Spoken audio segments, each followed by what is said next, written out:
አንዳንድ ሰዎች አምስቱ ቢሮዎች ይሏቸዋል።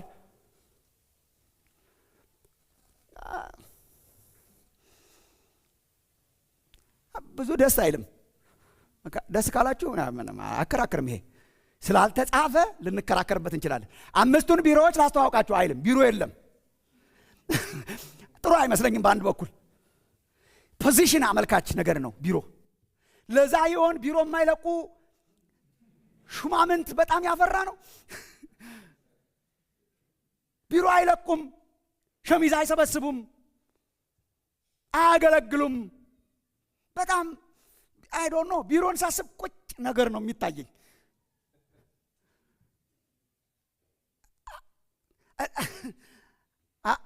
አንዳንድ ሰዎች አምስቱ አገልግሎቶች ይሏቸዋል። የተሻለ ነው አገልግሎቶች ይሏቸዋል። ፋይቭ ፎልድ ሚኒስትሪስ ይሏቸዋል። አገልግሎቶች ይሏቸዋል። ጥሩ ነው፣ ይሻላል ከቅድሙ። ግን ሰዎች ናቸው ስጦታዎቹ። የኤፌሶን 4:11 ስጦታዎች አገልግሎቶቹ ምናምን ሳይሆን ሰዎቹ ናቸው ራሱ ስጦታ። ሰዎቹ ናቸው ስጦታ። አገልግሎት አላቸው፣ ጸጋ አላቸው። ግን ሰጠ የሚለው ሰዎቹን ነው። የሐዋርያነትን ጸጋ ሰጠ ሳይሆን ሐዋርያትን ሰጠ፣ ነቢያትን ሰጠ። ስለዚህ አምስቱ አገልግሎቶች፣ አምስቱ ቢሮዎች ከምንላቸው እኔ አምስቱ ባሪያዎች ብንላቸውስ ብዬ አስባለሁ። ካልተስማማችሁ ችግር የለም። ይሄም እለቃለሁ። ባሪያዎች ምን ያመለክታል? ወደ ሰዎቹ ያመለክታል። አንደኛ ወደ ሰዎቹ ስጦታዎቹ ሰዎቹ ስለሆነ አገልጋዮቹ ወይም ደግሞ አምስቱ አገልጋዮች ብንላቸው ይሻላል። አምስቱ አገልጋዮች ወይ ደግሞ አምስቱ ባሮች ወይ አምስቱ ምናምን እንበላቸው። ሰዎቹን አመልካች ማለት ነው። ሰው ስለሆነ ስጦታው ኦኬ፣ ሰው ስለሆነ ስጦታው። ባሪያዎች ደግሞ አይ ቲንክ ጥሩ ነው። ጳውሎስ ታስታውሱ ከሆነ ብዙ ጊዜ በተደጋጋሚ እዚህ አንስተነዋል። እኔ ጳውሎስ ነኝ፣ እኔ የአጵሎስ ነኝ፣ እኔ የኬፋ ነኝ ምናምን ሲሉ ኧረ አይደላችሁም፣ የኛ አይደላችሁም ምናምን ሲል ቆይቶ ታዲያ ማንም በላችሁሽ? ማን ብለን እንጥራችሁሽ?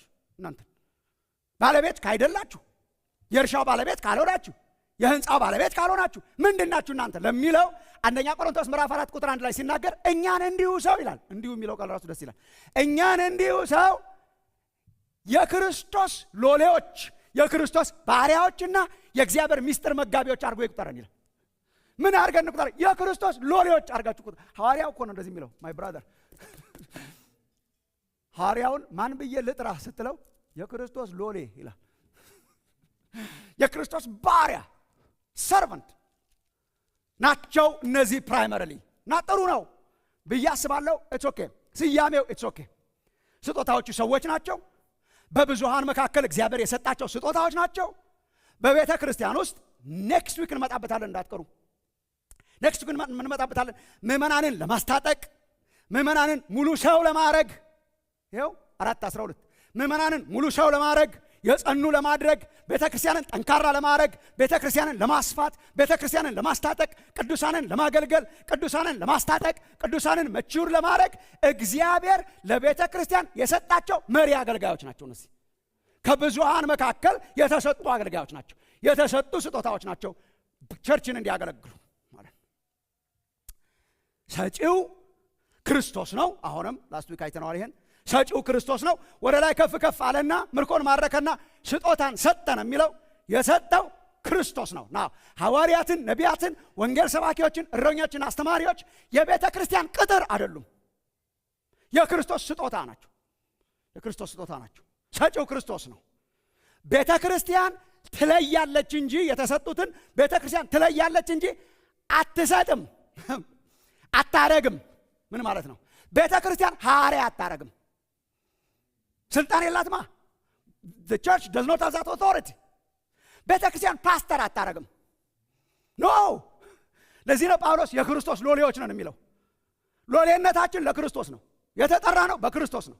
ስጦታ ክርስቶስ ነው። ማን ሰጠ? ክርስቶስ ሰጠ። ቤተ ክርስቲያን ምን ታረጋለች? የተሰጣቸውን ትለያለች፣ ሪኮግናይዝ ታረጋለች። ሐዋርያት ሥራ ምዕራፍ 13 መንፈስ ቅዱስ መጣና ሳውልና በርናባስን ለጠራዋቸው ሥራ ለዩልኝ አለ። ጠሪው ማን ነው? መንፈስ ቅዱስ። ጠሪው ማን ነው? እግዚአብሔር። እግዚአብሔር የጠራቸውን እግዚአብሔር ስጦታ አድርጎ የሰጣቸውን አይታ ቤተ ክርስቲያን ሪኮግናይዝ ታረጋለች። ሪኮግናይዝ ታረጋለች። ዝም ብላ አትሰጥም። ዝም ብላችሁ በነገራችን ላይ ዝም ብላ ቸርች ብትሰጥ ዋጋ የለውም። ያለ ስጦታ ስም ተሸካሚ ይሆናል ሰውየው። አንድ መደዳ ተነስተን በቃ ጠቅላላ አንተ ፓስተር ነህ፣ አንተ ወንጌላዊ ነህ፣ አንተ ሐዋርያ ነህ፣ አንተ ነብይ ነህ፣ አንተ ምናምን እያሉ የሚሰጣጡ አሉ። ምን ዋጋ አለው? ስም ያለ ጸጋ ብቻ ኢየሱስ ይስጥ እንጂ ስም ያለ ጸጋ እኮ በጣም